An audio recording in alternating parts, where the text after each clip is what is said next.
Les investisseurs, on se retrouve pour une nouvelle vidéo Sora où je vais t'expliquer pas mal de choses qui vont grandement t'améliorer dans le SO5 parce que franchement, je vois pas mal de dingueries passer sur Twitter et sur mon Discord. Désolé les gars, mais j'ai pris quelques notes. Aujourd'hui, j'ai ma feuille, mes notes parce que il y a vraiment des choses qui vont pas. Alors effectivement, Sora, ça devient vraiment compliqué d'être rentable et de gagner et de plus en plus d'aller chercher des rewards. Mais il y a aussi beaucoup d'erreurs que je vois passer et je pense qu'il faut illuminer ces erreurs et vous expliquer certaines choses, certaines bases de Sorare. Effectivement, Sorare, on dirait que c'est simple, mais il y a pas mal de petites subtilités. Donc je vais commencer, je suis désolé, je vais lire ma feuille parce que je voulais vraiment faire quelque chose de concret et de correct. Donc on va passer par la première chose. Alors effectivement, c'est quelque chose que je parle pas souvent, rarement. Je suis pas, c'est pas quelque chose que je spam. Pensez à prendre un bon parrain. Quand je dis toujours, bah n'hésitez pas, voilà, je vous rejoins. Moi, je donne souvent des conseils à l'écrit, etc., comme demande. Mais par exemple, si vous passez par mon lien d'affiliation et que vous êtes un de mes filleuls, bah, vous ferez des vocals avec moi. Je vous expliquerai l'achat-revente. Je vous expliquerai comment optimiser l'underdog, des joueurs que je pense, etc. Parce que c'est super important d'avoir un parrain, même si vous me choisissez pas moi. Mais j'en connais plein qui me disent, oh, j'ai pris quelqu'un au pif. Oh non, c'est pas grave, je joue qu'avec avec des cartes communes. Donc, j'ai pas pris de. Mais si plus tard, tu décides de mettre 10, 15 euros dans le jeu et que tu as besoin d'aide, bah, ça sera mieux, vraiment. Donc je vous conseille vraiment de prendre un parrain, c'est vraiment quelque chose d'important et un parrain qui va s'occuper de vous. Ok, ensuite on va prendre un truc qui est vraiment, moi j'ai fait l'erreur et voilà, je suis vraiment en train de m'améliorer dans le SO5. Dès le début, il vous faut une stratégie. Ne changez pas de stratégie, ça veut dire il vous faut un budget.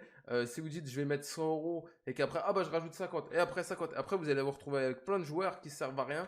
Tout de suite, il faut cibler un budget que vous pouvez. Après, bien sûr, si vous mettez 100 euros et que le mois prochain, vous dites bah je pourrais mettre que le mois prochain 100 euros, ok. Mais justement, il faudra penser bah, qu'est-ce que je pourrais faire le mois prochain, etc. Vraiment important d'avoir sa stratégie et de ne pas en changer. C'était ma troisième règle, ne pas changer de stratégie tout le temps. C'est super dur. Je sais qu'il y en a qui vont sur limited, rare, limited, rare. Même moi, je le fais des fois. Et là, je suis en train de me stabiliser. Comme vous avez vu, ma vidéo, je la mettrai en fin de vidéo. J'ai investi 10 000, j'ai les GOAT Limited, le rendement. Donc voilà, je me cible 2 à 3 mois avec ces équipes-là, voir si ça vaut le coup d'être avec les GOAT Limited. Et si ça vaut pas le coup, j'estime que ça vaut pas le coup, je passerai peut-être en rare. Ça sera des vidéos à venir. Mais voilà, fixez-vous une stratégie et surtout ne la changez pas tout le temps. Un joueur, il n'a pas performé. Un exemple concret que je vous donne. J'avais Kipembe, je l'ai vendu. Il performe. Son prix explose, j'étais prêt à le racheter. Heureusement, je ne l'ai pas racheté. Les deux matchs d'après, il performe pas. Et en plus, là, il est blessé. Pareil avec Berghuis. Je le vends 0,095, il vaut 0,150. Là, il est un peu moins performé. Il suffit que ce week-end, il performe encore un peu moins, son prix va baisser. Donc, surtout, ne pas FOMO, prendre son calme, son temps. Et si un joueur, il a trop monté, eh ben, on le suit, on se le met sur un bloc-notes ou autre. Et hop, on est parti. Ensuite, quel team vous allez prendre? Quel team dès le début? Qu'est-ce que je vais jouer? Je vais jouer l'Asia, je vais jouer l'America, je vais jouer l'All-Star, la Chal, la Champ. C'est vraiment important dès le début. Vous devez cibler quel team vous allez jouer avec votre budget. Évidemment, maintenant de jouer l'Asie et l'America, si vous n'avez pas beaucoup de budget, ça va bientôt finir, donc c'est pas terrible. Donc là, si vous n'avez pas beaucoup de budget, c'est la S, l'Underdog ou l'Académie. Donc c'est vraiment super important dès le début de prendre les bons conseils et de savoir ce qu'on veut faire. Si vous avez encore un moyen budget, on va dire moins de 1000 euros, moi ce que je ferais actuellement, c'est pas un conseiller d'investissement, mais c'est ce que je ferais, je jouerais l'AS plus une Underdog ou AS plus Chal, mais la Chal ça devient vraiment compliqué. Donc là maintenant si vous avez un budget moyen, on va dire AS plus Underdog ou Special Limited, ça peut être vraiment pas mal, il y a des bons coups à jouer, il y a du scoutisme à faire et ça peut être vraiment pas mal. Ensuite, un gros conseil que je donne, vraiment un gros conseil que je donne, c'est de jouer que un ou deux championnats par équipe. J'ai déjà vu des équipes avec 5 championnats différents. Comment tu fais quand les équipes jouent pas en même temps? Ok, on voit le calendrier, ça joue tout en même temps. Bah regardez, par exemple, la reine, elle est morte. Eh ben, tout simplement, toute la BPL, ça n'a pas joué. Donc, si vous avez des joueurs BPL, bah, vous êtes bloqués si vous avez un de chaque.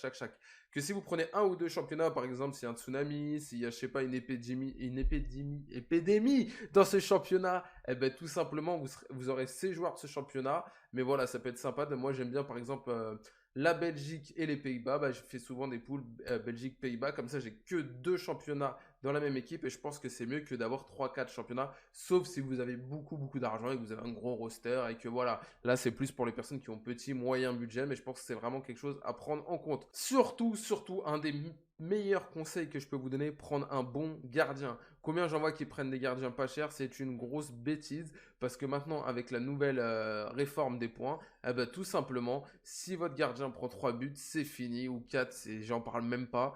Vous allez faire 15-20 points, votre line-up, elle est morte avec les points qu'il faut actuellement.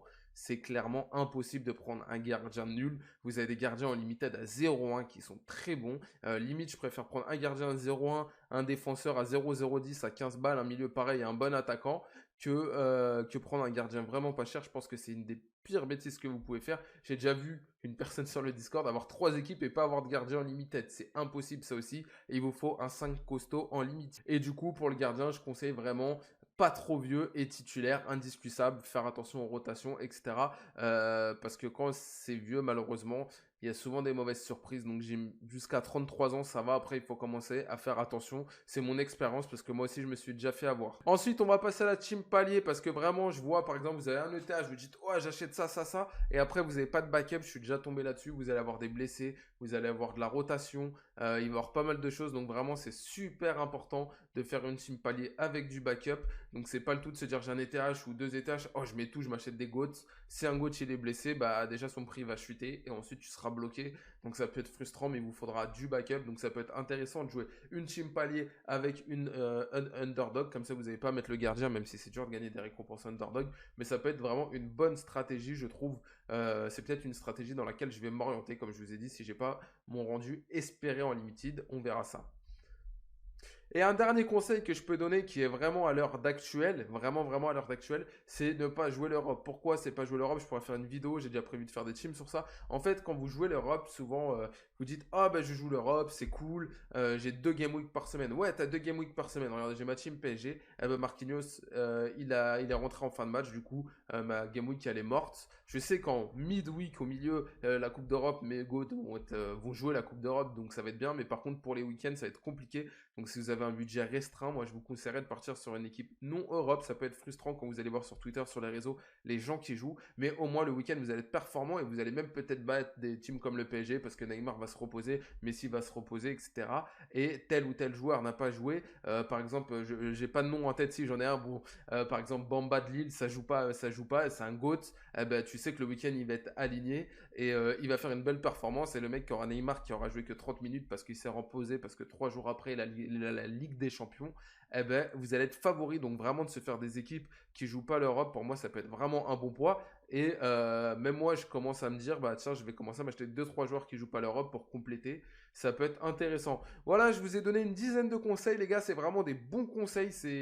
J'espère que ça vous... Voilà, moi je sais que c'est des choses que je mets en pratique et les erreurs que j'ai faites, que je vois encore aujourd'hui. Donc n'hésitez pas à rejoindre le Discord, il commence vraiment à être de plus en plus actif. Pareil, vous pouvez rejoindre le TikTok. Je vous rappelle que je vais lancer ma chaîne où je vais parler crypto. Je fais de l'investissement, de l'achat-revente sur Vinted, etc. Le Bon Coin. Enfin, je vais faire pas mal de choses. Je vais présenter. Il n'y aura pas de Sora, mais si ça vous intéresse. Et d'autres vidéos Sora vont arriver. C'était Zlataner et je vous dis tchou!